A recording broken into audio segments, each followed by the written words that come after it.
Qu'elle soit en avant ou en arrière-scène, Sophie Durocher reste toujours Sophie Durocher.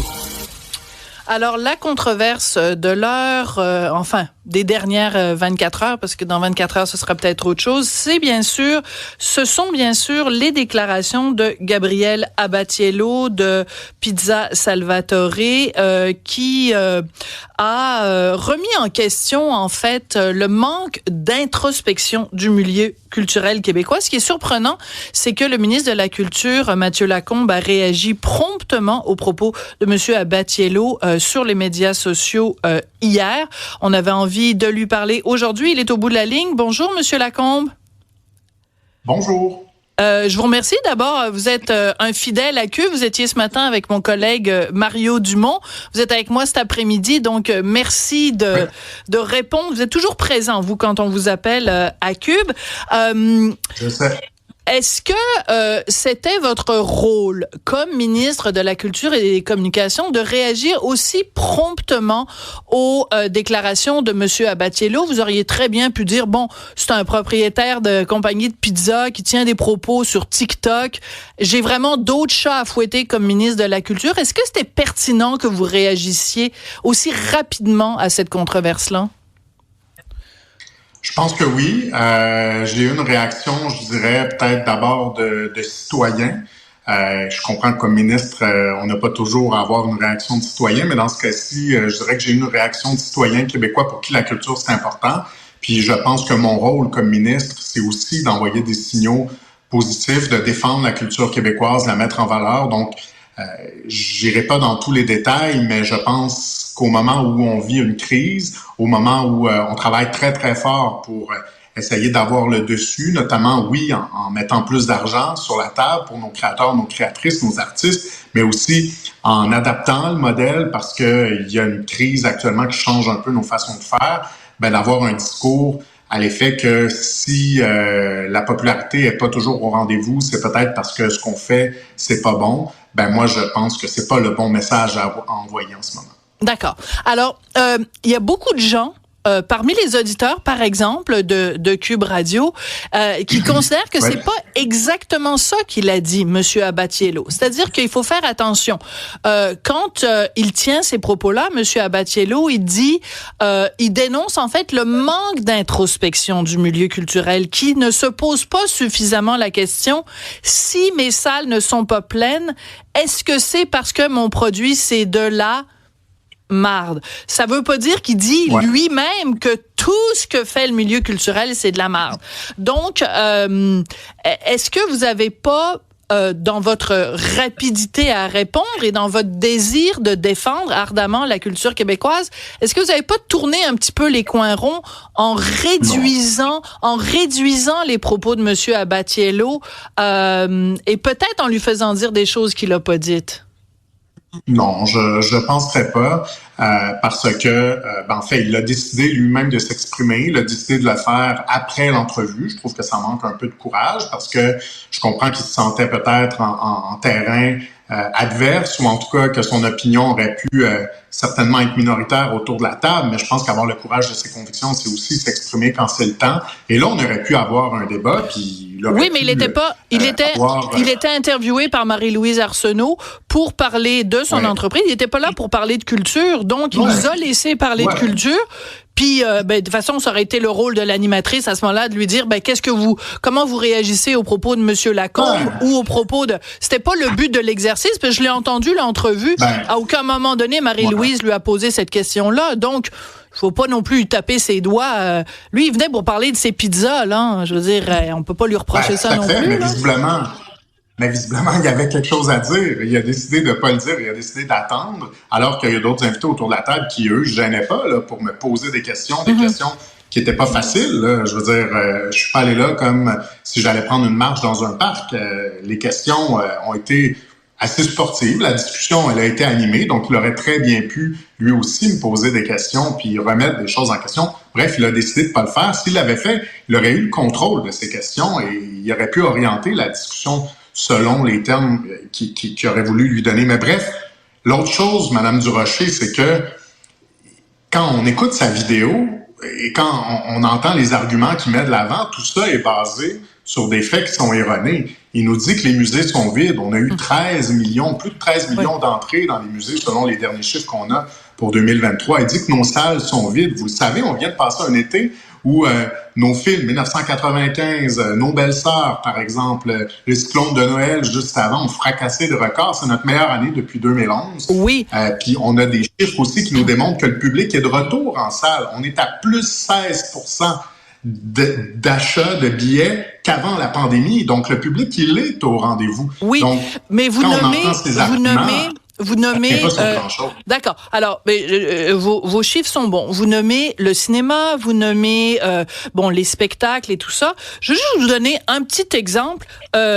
Moi, je suis allée il y a pas si longtemps. On a une nouvelle maison de la danse là dans le centre-ville, dans le quartier des spectacles. Ça a coûté des millions et des millions de dollars. C'est absolument magnifique dans l'édifice Wilder. C'est splendide. Il y a beaucoup d'argent. Bon, vos bureaux sont là. C'est splendide. Et je veux pas faire de peine à personne, mais je suis allée il y a pas si longtemps que ça voir un spectacle de danse contemporaine. On était à peu près 8 dans la salle. Et c'était un spectacle qui était splendide. C'est en effet dommage qu'il n'y ait pas eu plus de personnes que 8 personnes dans la salle. Mais si Monsieur Abbatiello, Monsieur Pizza était allé voir ce spectacle-là, peut-être qu'il aurait été pertinent de se poser la question pourquoi on investit autant dans la brique et le mortier pour construire des structures magnifiques, mais le public n'est pas au rendez-vous. Je pense que ce débat-là, on peut l'avoir comme société, Monsieur Lacombe. Ben, d'accord, ayons-le. Je pense qu'on l'a en ce moment. Je pense que M. Abbatiello a lancé ce pavé dans la mare, mais en même temps, Mme Durocher... Dans la mare ou dans la marde? On le sait pas, là. Il a lancé un pavé dans la marde, peut-être, là. Je vais vous laisser. Oui, c'est moi qui le dis, pas vous, là, ouais. C'est ça, je vais vous laisser choisir laquelle des deux. Mais il reste que moi, comme ministre de la Culture, je peux pas regarder des cas qui sont anecdotiques où je peux pas prendre les salles une par une. Je regarde les chiffres, je regarde les grands nombres. Et quand je regarde ces grands nombres, les statistiques, ce que je vois, c'est 16% plus d'entrées dans les salles. Et là, j'exclus les salles de cinéma. 16% d'entrées de plus dans les salles qu'avant la pandémie. Les gens sont au rendez-vous. C'est plus que 8 millions d'entrées qu'on a connues pour 2023. Donc, c'est encourageant. Maintenant, est-ce qu'il y a des salles où il y a des représentations avec moins de gens? Oui, probablement. Il y a un fractionnement de l'offre aussi. Il y a beaucoup plus d'offres qu'avant, mais les gens sont au rendez-vous. Oui. J'ai fait une entrevue au tout début de l'émission avec Elisabeth Abbatiello, qui est la sœur de Guillaume.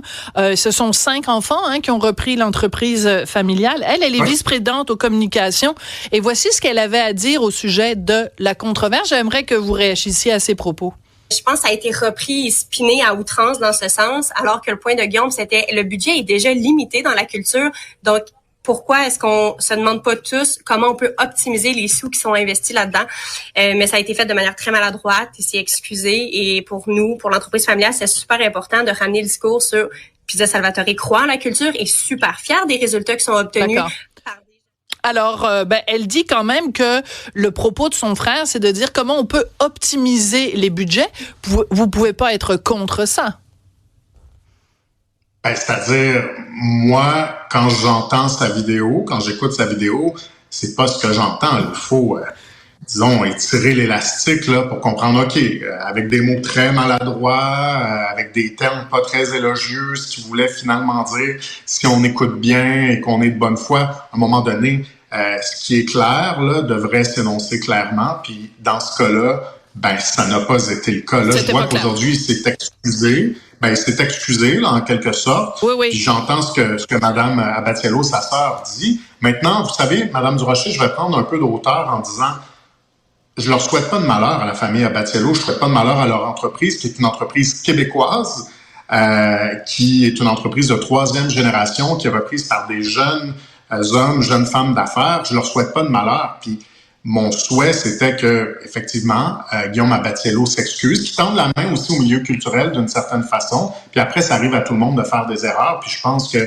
les gens vont pouvoir passer par-dessus. Mais les propos qu'il a tenus, moi, je persiste. c'était des propos inacceptables, puis je pense que c'est pas pour rien qu'il s'excuse aujourd'hui. D'accord. Alors, il dit, je m'excuse de m'être prononcé sur un sujet dans lequel je ne suis pas un expert, je ne suis pas de ce milieu-là, et il tient à dire, je n'ai jamais dit que le gouvernement devait couper dans la culture. Cybèle, qui est un peu nos yeux et nos oreilles sur ce que pensent et disent nos auditeurs, des réactions des gens aux propos à ce sujet-là. C'est une mère en particulier qui nous a parlé de... je vais vous lire ce qu'elle nous dit. Dites-moi d'abord si c'est vrai. Les élèves sortent avec les écoles pour aller voir des films américains où ils vont sur des trampolines, vont faire des glissades. Où est la culture québécoise là-dedans? Est-ce que donc le ministère de l'Éducation, qui est pas le vôtre, on s'entend, mais vous êtes donc lié avec la culture, est-ce que les écoles encouragent assez avec leur sortie scolaire le milieu de la culture québécoise? Bonne question. En fait, s'il y a des cas de cette nature-là, vous direz à cette dame que vous le signale, envoyez-nous ça, parce que les sorties scolaires, effectivement, sont là pour encourager la culture québécoise. Donc, d'aller, je sais pas à quoi on fait référence, là, quand on parle de trampoline ou mais je pense que ce qu'elle veut dire, c'est qu'ils font toutes sortes de sorties un peu à gauche, à droite, plutôt. Une sortie scolaire pour aller voir un film américain, si ça s'avère, c'est totalement inacceptable pour vous, Monsieur Lacombe. Tout à fait. Je pense que si les gens veulent aller voir Captain America, ils vont y aller avec leurs parents. Je pense que l'évidence, c'est que quand on subventionne une sortie scolaire, on veut mettre en valeur la culture québécoise, ça c'est clair. Il me reste 23 secondes avec vous. Votre dernière sortie culturelle québécoise, c'était quoi? Rapidement. La dernière, là, je vais voir le Magicien d'Oz avec les enfants cette semaine à la Place des Arts, mais sinon... Ma dernière sortie, c'était à l'Espace Go. Je suis allé voir une pièce à l'Espace Go. Parfait. Merci beaucoup. Bonne pizza. Merci beaucoup, Monsieur le ministre. À demain. Débat, opinion et analyse.